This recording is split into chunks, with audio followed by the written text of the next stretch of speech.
Today is the 1st of July, and this is Rabbi Schatz Mussar Shir.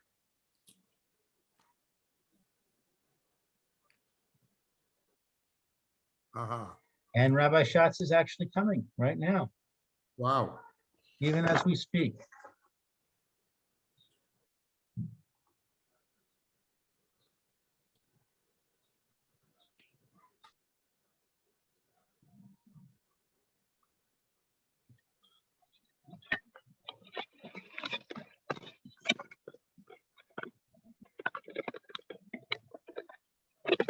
Good evening, Rabbi Schatz. How are you?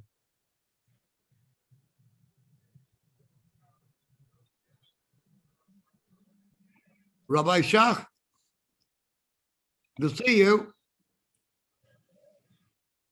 He's there. I see you, but I don't hear you. Now I don't see you.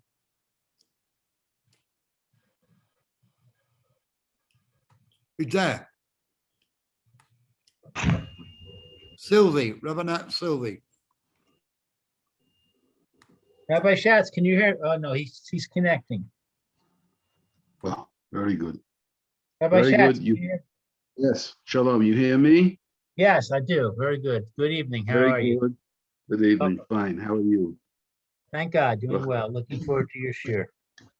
Very good. I hope the. All right. So we should begin. We have a few people. Yeah, I we've hope actually so. got 6 people right now. Oh, very nice. Beautiful. All right. We're right now at a special time of the year. The time of the year is, like you know, I want to explain. There's a pasuk in the Gilat Eicha. It's called, the pasuk says like this: Kol roit feho, all those that pursued Klal Yisrael, they managed to get them. Isiguha, they managed to get Klal Yisrael bein hamitzorim, between the two boundaries.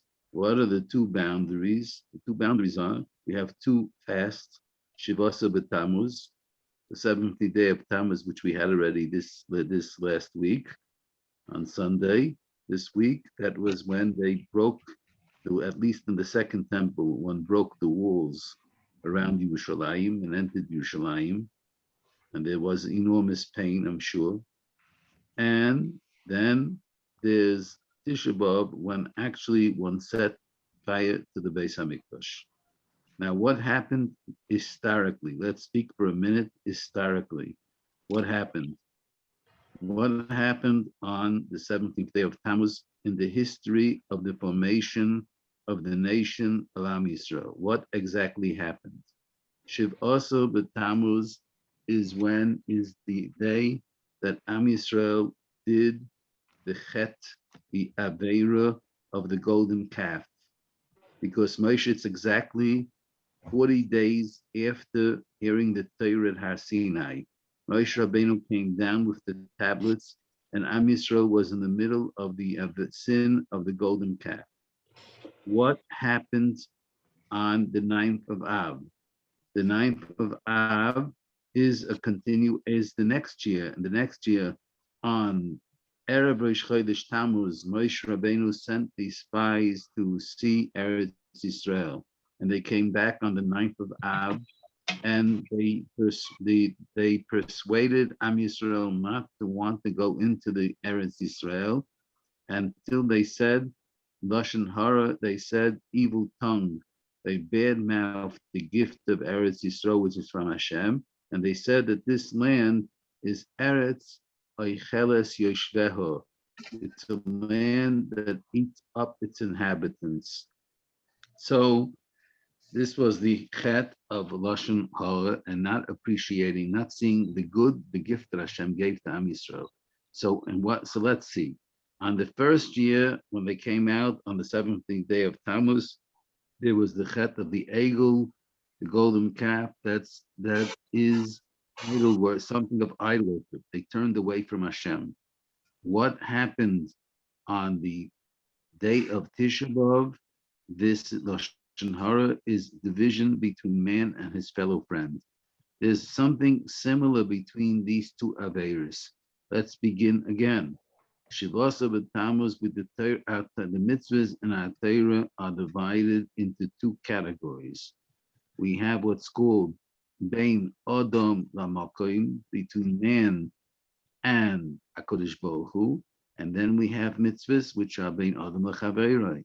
One might say like this: the foundation of all the mitzvahs, the foundation, in other words, which brings the fulfillment of all the mitzvahs of Bein Adam Lamokum, between man and HaKadosh Baruch Hu, is Avas Hashem.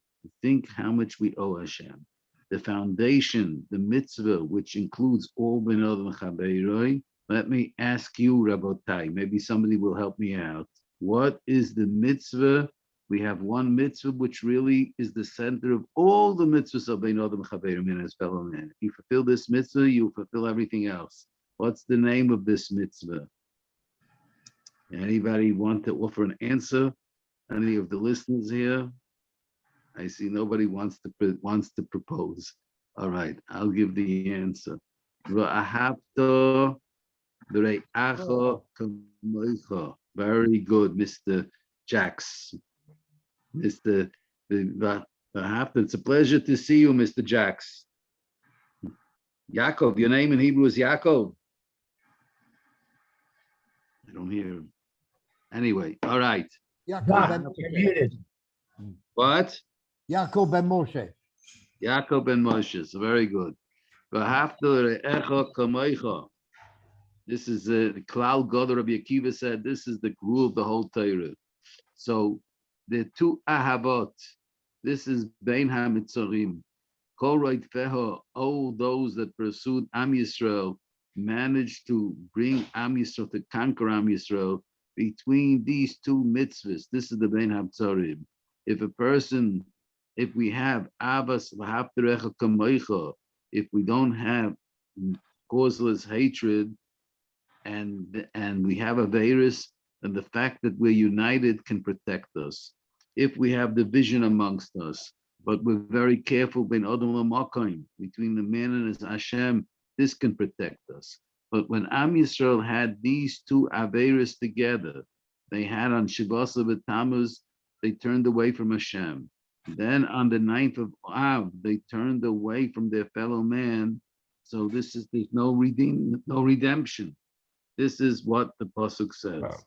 In a different sense, we make a bracha every day. We thank Hashem that He brought us close to Har Sinai. In Abba Rabbah, before we say Shema Yisrael, which is accepting the kingdom of Hashem amongst us, how does this pasuk end? This blessing end? Let's think about it for a minute. What do we say? V'keirav tonu malkeinu. Hashem brought us, close to Him. Our King brought us close to Him. When did He bring us close to Him? Right before saying Shema Yisrael. V'shimcha Godel, to His great name. And what's the purpose? That means He brought us close to Him. That we received. He brought us to Har Sinai. And what's the purpose of all the mitzvahs? V'hodot lecha, to thank Him. U'liachedcha, and to express that He's one. Mi'achedcha bi'avo. The whole Torah turns around appreciating, seeing the good in the Bria. That's the opposite of Lashon Hara. And li'achedcha bi'avo, sanctifying or doing every act for the sake of Hashem. That the purpose of every act should be for the mitzvahs, to get closer to Hashem. Li'achedcha bi'avo. The truth of the matter is, if a person eats in order that he thinks about it, I'm eating because I want to be able to serve Hashem, then the eating itself is a mitzvah. That's the li'achedcha bi'avo, to do all the actions in order to get closer to Hashem. Now, to tell me what is important to us, it says like this: Kol doyer, every generation, Sheloi nivnesa Beis Hamikdash biyamav, that the Beis Hamikdash wasn't rebuilt in the time of this generation. Ke'ilu, it's as if Nechrava b'yomav. It's as if the Beis Hamikdash would have been destroyed in his days. Every person has to build the Beis Hamikdash. How? By thinking what he can do to do the opposite of those Averot that brought the destruction of the temple. And what we know is the Avera, the basic Avera that brought destruction of the temple is which Avera? Sinat Chinam, causeless hatred. And let's think about the first temple were the Averas that brought about the destruction of the first temple. So it says the three major Averas that you're obligated to give your life not to violate them.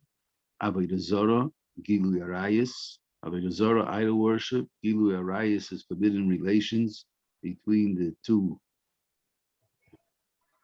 forbidden relations between men and women.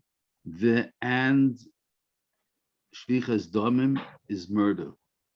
Now, let me ask you, the second temple was because of causeless hatred. Which Averas are more severe? What do you say? Which one would seem to us more severe? Lashon Hara, Sinas Chinam, or these Averas, these major Averas, which you have to give your life not to do them? Avodah Zarah, Gilu Arayis, Shvichas Damim. So, of course, it would seem that the Averas of the first temple are more severe. At the same time, the Gemara goes on to say, but you want to know which chet is more serious, take a look. Take a look. Take a look. Are you hear me clearly? Yes, you're coming through fine. Yeah, all right, very good. The Gemara continues to say, take a look at the first temple. The first temple was destroyed, but 70 years later, they returned to Eretz Yisrael and built the second temple. And take a look at the second temple, and the second temple didn't come back to us till today. It's almost 2,000 years. So this shows that the Averas of the second temple, Sinas Chinam, causes hatred between people, is more severe than the most major Averas. Now, this is something that has to be understood.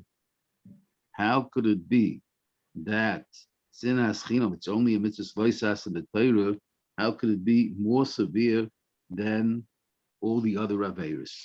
Now, Rabbi, can I ask you a question? with pleasure. So Yes. my understanding is that the reason that it's so long is not necessarily because the Avera is more severe. It's the fact that it's still present. This is also true. Yeah. Oh, so why is it still present? And why the truth is it is more severe as well. And I want to explain. You know what? I will give a mashal. First of all, I give a mashal, and then we'll talk about how can we correct this Avera. But I give a mashal. There is an opinion that it says like this. The Gemara says that when you have a chayla, somebody who's sick on Shabbos, and he's in a question of danger of life and death, and you can give him a non-shechted, you have meat not which wasn't slaughtered properly, which is called an avela, and it's forbidden to eat. And he needs to eat meat to save his life. You can give him, although you don't have any other food available, you can give him meat which is non-kosher slaughtered, or you can slaughter an animal on Shabbos. So the Gemara says you slaughter an animal on Shabbos and give him kosher meat.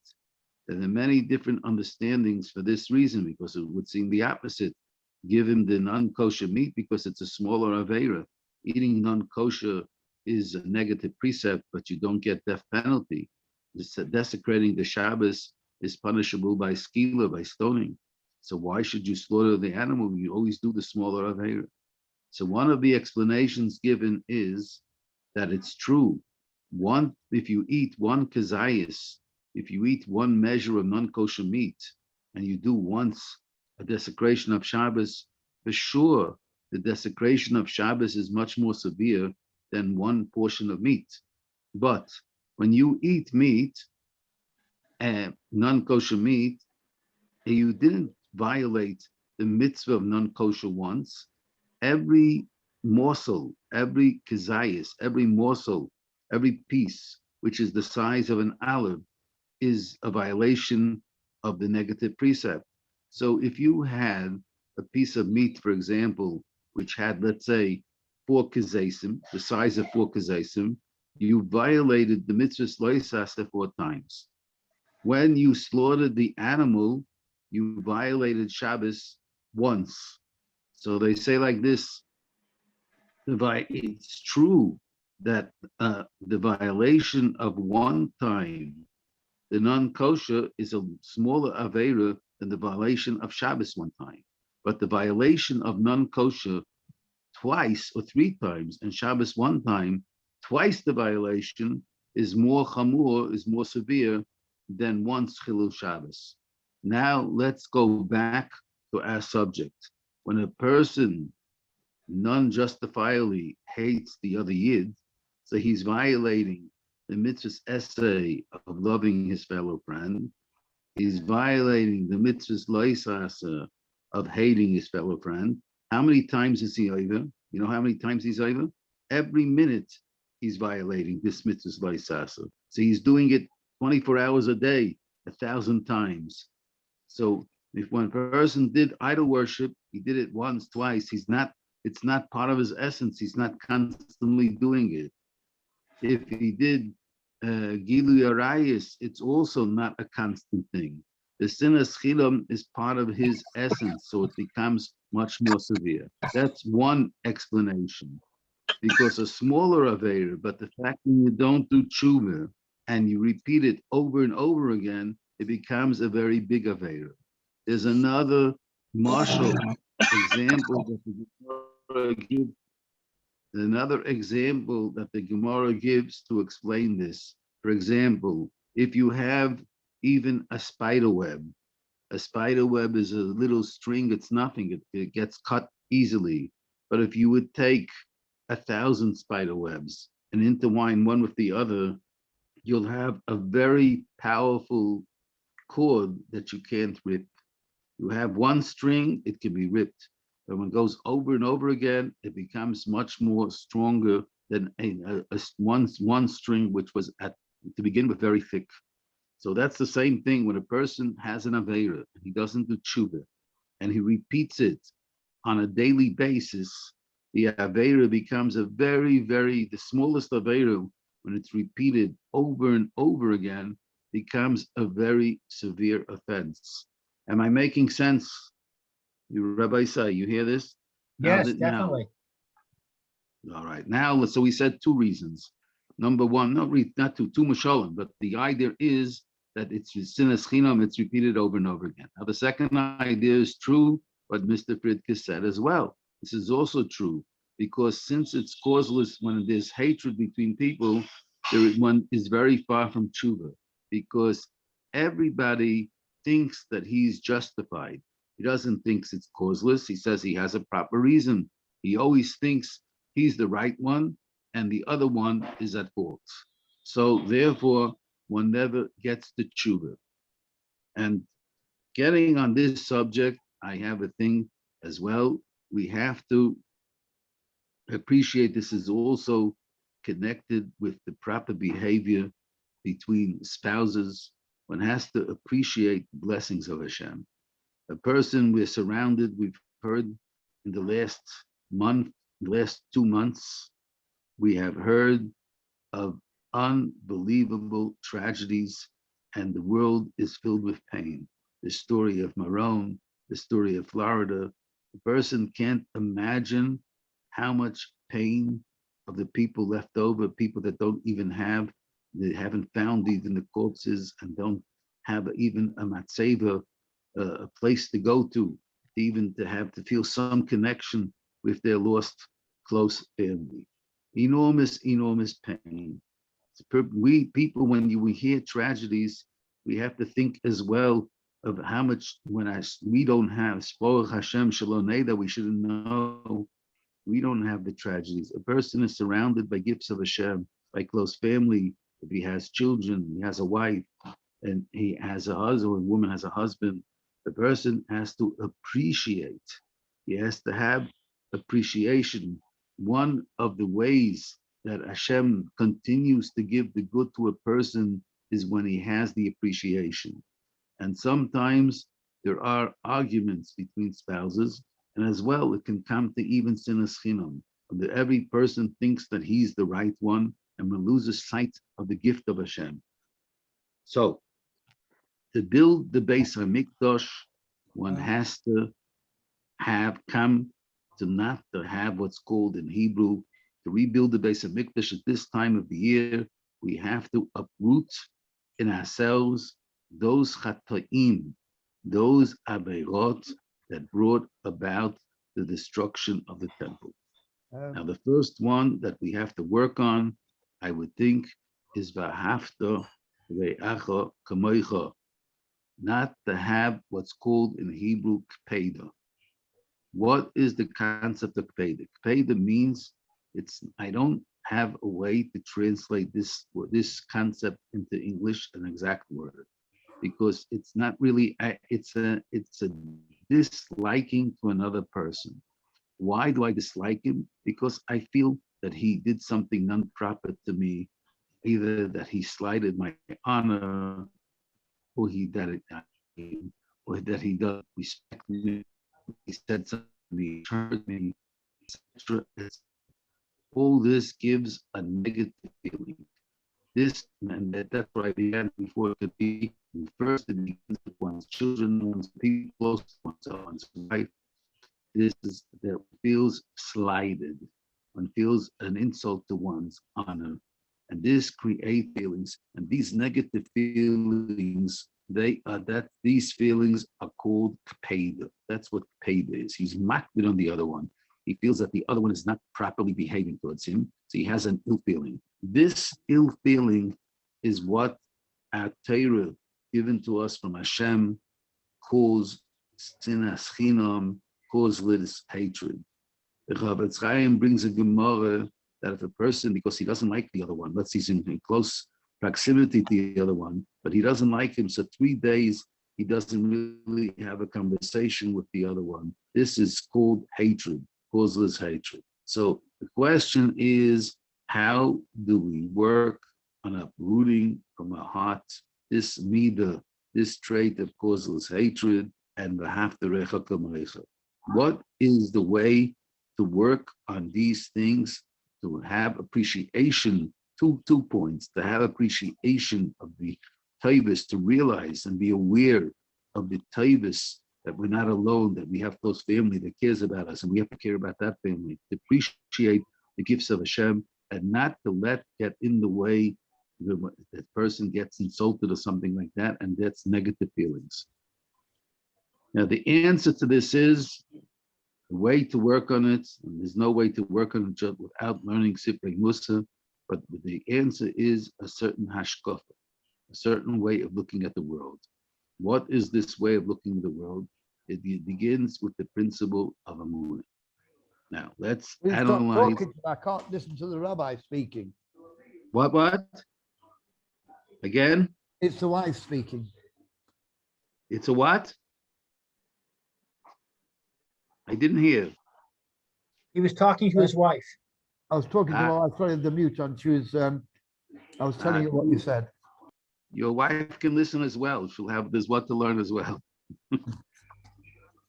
Anyway, let us get back to this point. The emunah, one needs to strengthen emunah, faith. What's the emunah? Which faith? The 2 points. 2 points. Emunah, faith. How do you strengthen this emunah? What is the emunah? The first point is hakol bidei shemayim. When Ruvain hurts Shimon, the cause of the pain of Shimon is not Ruvain. The cause of the pain of Ruvain is HaKadosh Baruch Hu. Whatever difficulty, whatever pain we have in life, this is the first principle, is not from the direct object, direct what looks to us like the cause of the pain. The cause of all causes of everything that happens to a person is Hashem. That's point number one. This is expressed in Hebrew, the three words, Hakol, everything, Bidei Shemayim. Everything is in the hands of heaven. Hakol Bidei Shemayim. That's principle number one. Everything that's happening to a person and everything that's happening in the world is happening from Hashem. If Hashem doesn't want it to happen, it won't happen. It's happening from Hashem. That's principle number one. Now, principle number two. If we believe and have it clear to ourselves that the true cause of all the difficulties in our life is from Hashem, then we get to the second principle. The second principle is what's in Aramaic. I will say the words in Aramaic. Kol the Ovid Rachmana Litab Ovid. That's 5 words. Everything that Hashem is doing, all the pain of this world, we don't understand how, but everything and all the difficulties of life, Litab Ovid, Hashem is doing them for the Torah. That means whatever difficulty or pain we have in our life is for our benefit. Everything that's coming from Hashem is l'toiv.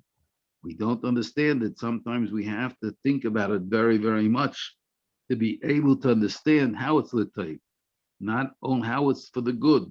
Not always can we find the reason. The third point is that all these things which are painful and all the pain of the world is coming from Averis. If there wouldn't be Averis, there wouldn't be pain. And therefore, one has to think how to do tshuva, how to change oneself. One has to be constantly in a state, of tshuva, of change. Not just to be trying to become better, but to become different, to change ourselves. Tshuva is a process from the time a person becomes aware, gets self-awareness till the last breath of one's life.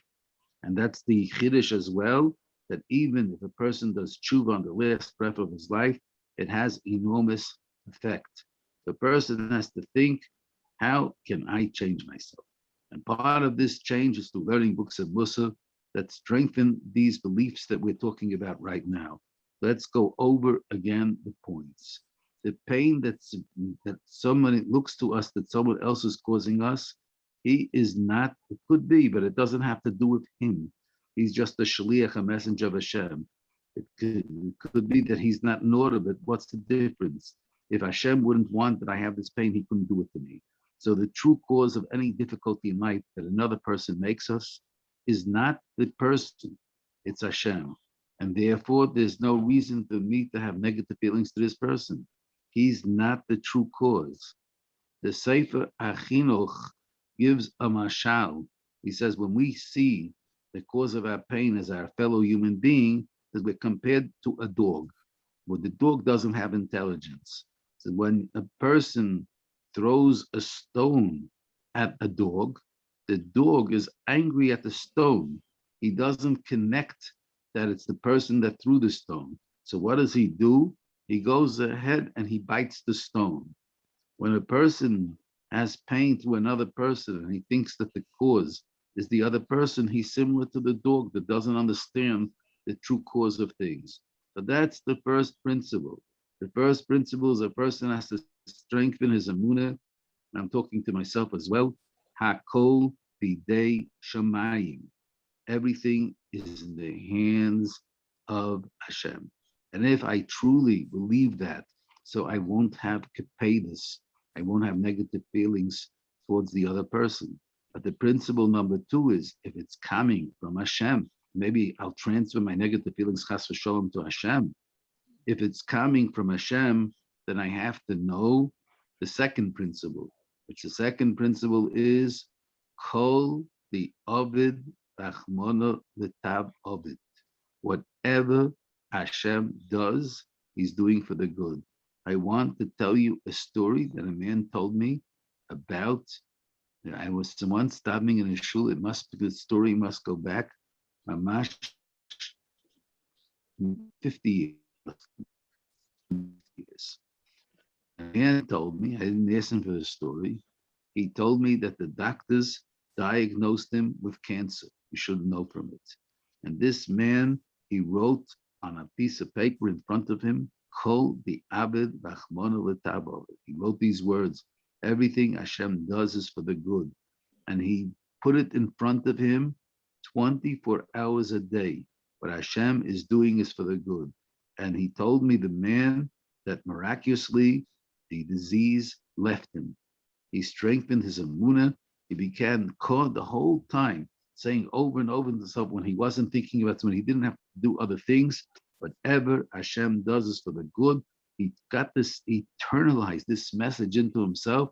It was 100% clear to him.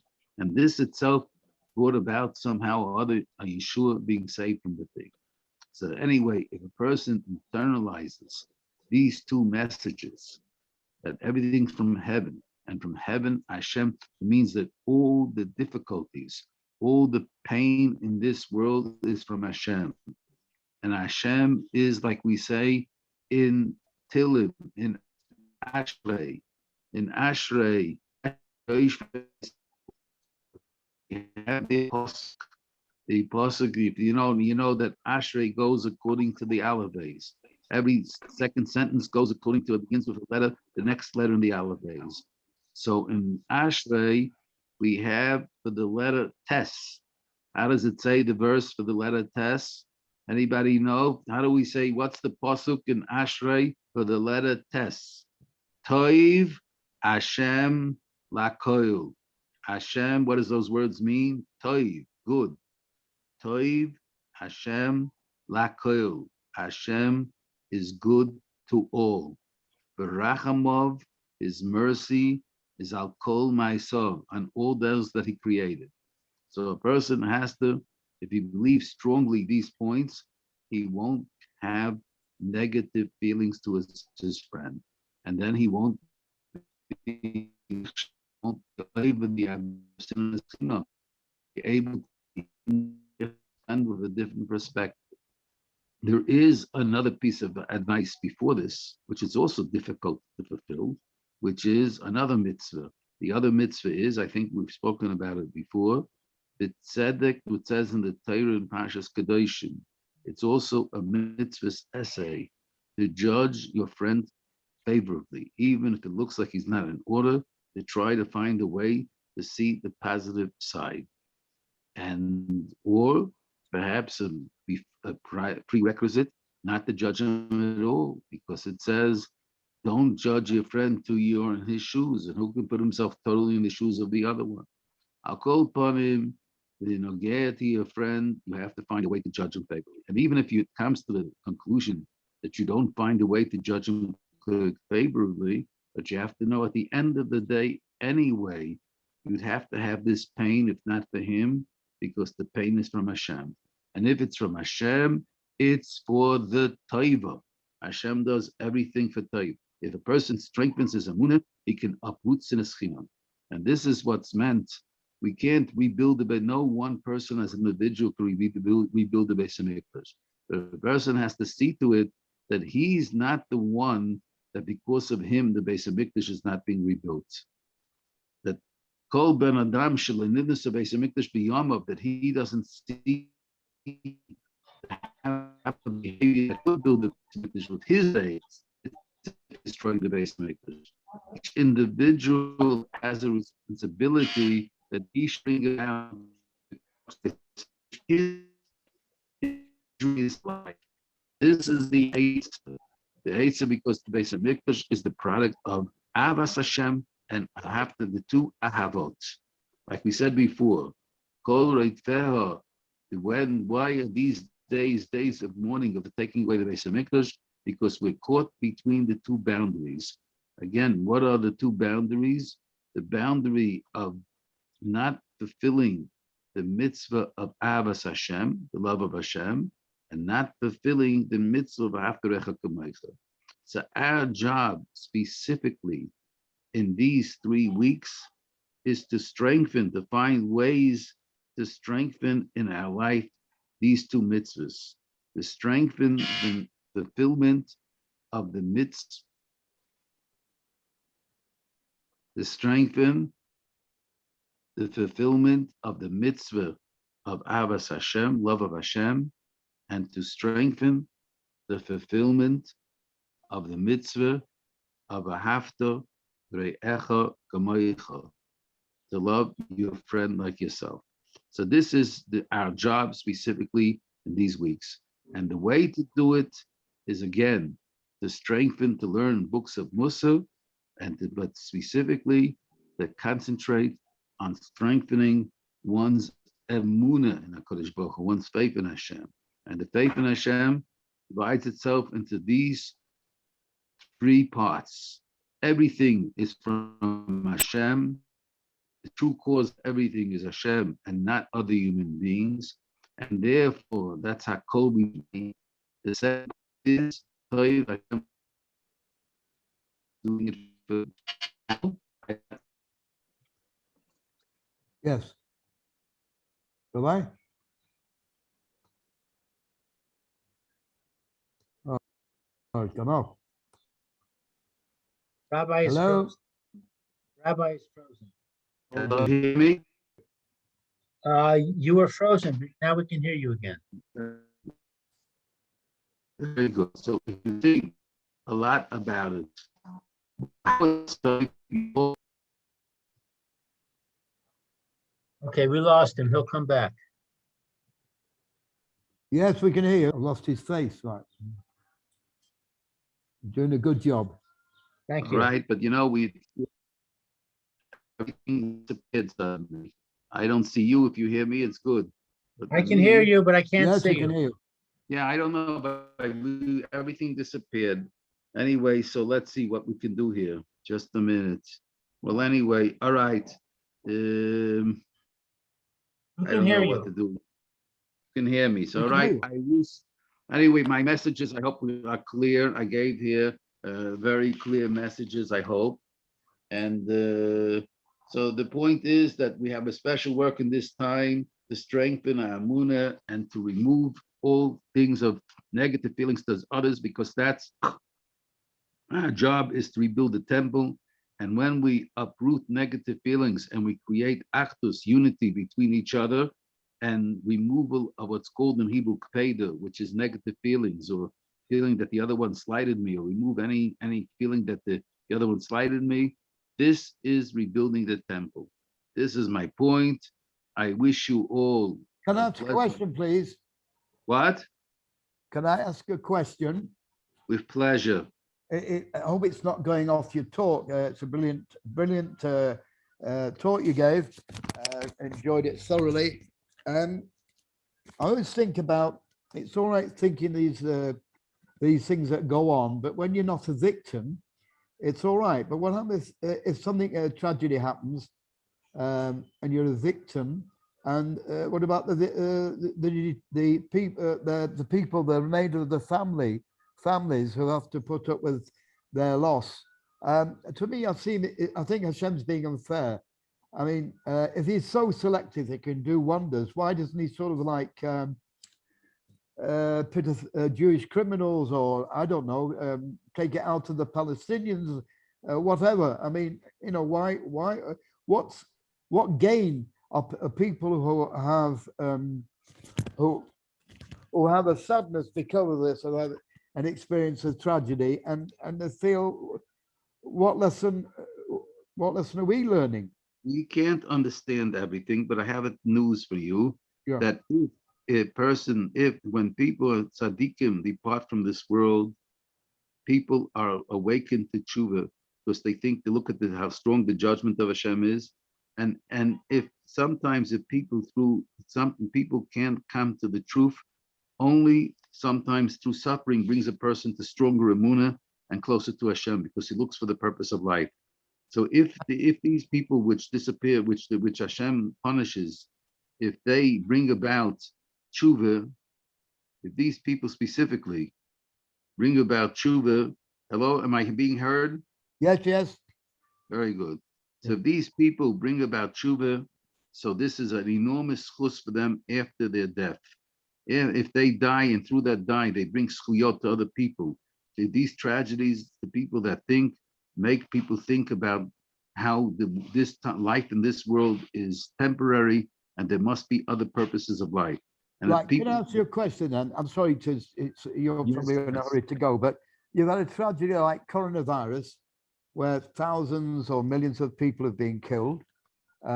Meron, where a lot of people have been killed, and this thing in Miami, correct. yes, people like make like yesterday I organized in my minion, I have a minion in the park, and we said a psalm. We're not doing it anymore. That's finished. So it's it's forgotten. The coronavirus, as far as I'm concerned, is finished. It But is. my daughter, granddaughter caught it. It is fortunately she's a suspect, I think, at school. Somebody had it at school, right? So you keep thinking about coronavirus. You don't you forget the tragedy. I've forgotten about Meron now. I mean, it'll be kept as news because there's an investigation. And then you've got this tragedy in Florida. Our memories are short. It's all right putting words. I mean, I'm the same. You said a lovely talk. You mentioned all these things. How many of us remember? How many of us we take all these tragedies? So they're in our mind, but we're not doing anything. All right, some people are.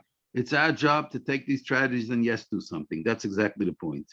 This is our job, and it depends on our free will, and depends on we can only do something about it and effect in ourselves internal changes only if we decide to take books of Mussar and to use them properly to learn every day, even if it's only 5 minutes. If we learn a book of Mussar every day, we'll see that we'll take changes, and that's the purpose. The purpose is because the neshama is something eternal, and this world is a temporary state for the neshama. And we will help our neshamas if we try to instill changes from seeing how much this world is something you can depend on. And that's not, and we strengthen the belief that the person was made not for this world, but for olam haba, the world to come. And that basically depends on mitzvahs and how much we strengthen our faith and how much we strengthen our mitzvahs. And that's what this whole talk is about. Do you think the rabbinate are not doing enough? They give lovely shiurim and all the networks. You can pick up any Very learning good. you want. Obviously, people are not. It's not been what you drummed into us, really. I mean, exception of you, for example, bless you. But to me, I don't think it should be hammered more and hammered more and more. And then the experience of my wife going to Tel Aviv, for example, she happened to be there, or some friends of her happened to be there, and there was a big march for homosexuals, and it showed you big placards with these men having sort of like friendship over extensive friendships. I mean, a bit going over the top, and it was just disgusting. So yes, but where's the rabbis? You get one or two, and you probably by chance you'll catch it on the network, which and that. But I don't think the rabbis should take upon themselves to really, educate, re-educate, re-stress, and make us feel. It's only like once a week you come along and you touch on it. So, but I don't think it's touched enough. Drum. Got to drum it. Where are they? Well, what are they doing? I don't know, but we have to look. This is also our test. We have to look at the good and not look at what's missing. Look what there is. Yeah. And when you hear things that drum in, use them and take books. Change yourself. Don't look to blame others. Change yourself. Hashem is asking you to change. It was one man in this week's Parasha Pinchas, and he saved all Am Yisrael by reacting. That's right. One person can change the world. This is the point. Ask yourself, how can I change? How can I internalize these? Don't say others are not changing and it's very bad. That's not our responsibility. We can't change others. There's only one person that we can change, and that's ourselves. That's the only changes that we can affect in this world. That's ourselves. That's all Hashem wants from us. He doesn't want for us to change others. We can try to express ideas to others, like I'm doing right now in the Shia, but we only have free will in ourselves. We don't have free will in others. Thank you. Yaakov ben Moshe, is this all right? I'm glad that I've had you all to myself. Thank you very much. Yeah. Thank you. All for right, that. so thank you. I wish everybody a good Shabbos, and use the Shabbos as well to open up a book of Mussar, even if it's only for 5 minutes. Every day, if you open up a book of Mussar for 5 minutes or 4 minutes, it can make unbelievable changes in your life. Unbelievable changes. It's in our hand. Just by learning a little bit of Mussar, there are many, many books which talk about things and they're translated in English. And one can really use them as to change one's life. So I wish you all a good Shabbos. A pleasure talking to all of you. Thank you, Rabbi. Shabbat shalom. Thank you, Rabbi. Shalom, everybody. Thank Thank you. you. Good Shabbos. Good Shabbos. Good Shabbos. Thanks, Shabbos, good Christmas thoughts, good Shabbos. Shabbos. All the best. Kol Tov.